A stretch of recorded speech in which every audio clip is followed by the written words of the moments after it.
dear Jaap, do you meditate, or how are you in a connection to your soul? Have you ever experienced the out-of-body experience or a state of expanded consciousness? Yeah. It's actually the ecstasis. Ecstasis, is that the right word? Ecstasy? And I learned it from my wife. Extáze, what the holy saints had, they were ecstatic. And my wife had a near-death experience. She was operated on her brain for 17 hours. She had a tumor in her brain. And she had that experience that she was looking at herself.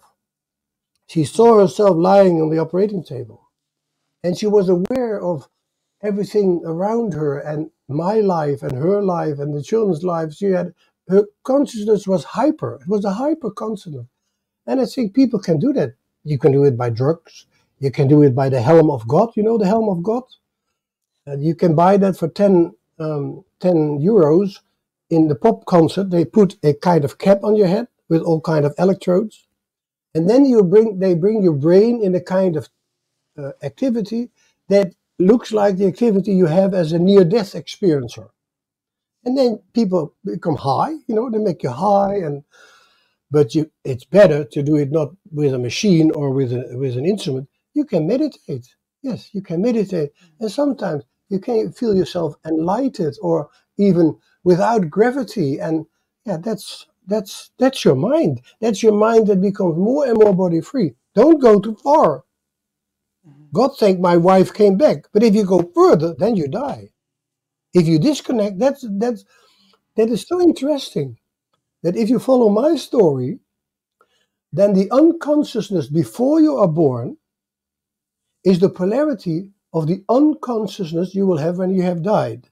Because when you have died, there is no consciousness anymore. Because for a mind, you need a body. So there is no life after death. Of course, there's no life after death, because for life, you need a body. But there might be a kind of consciousness or awareness, a way of existence. But at least it's unconscious way of being. And now the funny thing is that the unconsciousness after death, but maybe you are in a kind of hyper-consciousness, but the unconsciousness we experience when we have died is the unconsciousness of separation of mind and body. Mind and body are now separated, so there cannot be consciousness. Consciousness can only be if there's a body and a mind. Then you have consciousness in various levels. You can sleep, you can dream, you can be awake. So my unconsciousness after I died is the unconsciousness of being separated. And the unconsciousness before I'm born is the unconsciousness that's now also in your belly. That's the unconsciousness of being so deeply connected with your body that you sleep in it. So simple it is. And I have Why to should tell people care about it? Go ahead. Go ahead. Sorry. No, I just have to tell you that we have exercised with you today, this movement, this gesture of embryo, and I felt like there was... I felt the power of streams which are formatting the body. It was like an experience. Yeah. You don't have words for this kind of experience. So it was really, really powerful. And I'm looking forward that at your workshop in Prague, we will have not only the presentation, but we will also do some exercise and have the somatic experience. Yeah, and that's exactly what I do in my courses. We make the gestures of the embryo ourselves, and then we, so to say, re-experience what we did as embryo. That's very simple. Yes.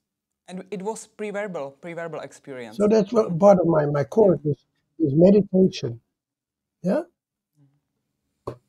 And last essential questions, I send it to you to chat.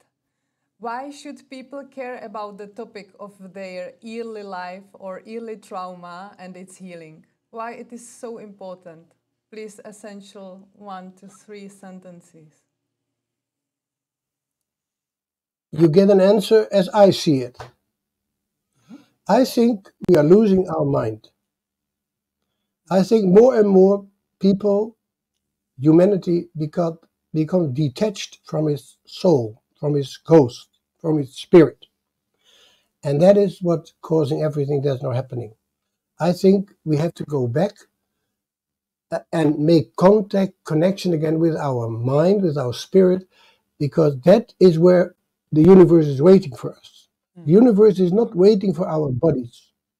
The universe is waiting for our minds, for our spirits. There is the future. The future is not in Mars. We should not go to Mars. We have nothing to do there. We have to bring in on this earth mind and what is spirit. And what is spirit is love. It's all about love. That is why it's important to recognize that you are a being of mind and body. Body do not create love. Minds create love. I have a goosebumps. It was so powerful. And we love you. We love you, Jaap. It was so wonderful to spend the time with you.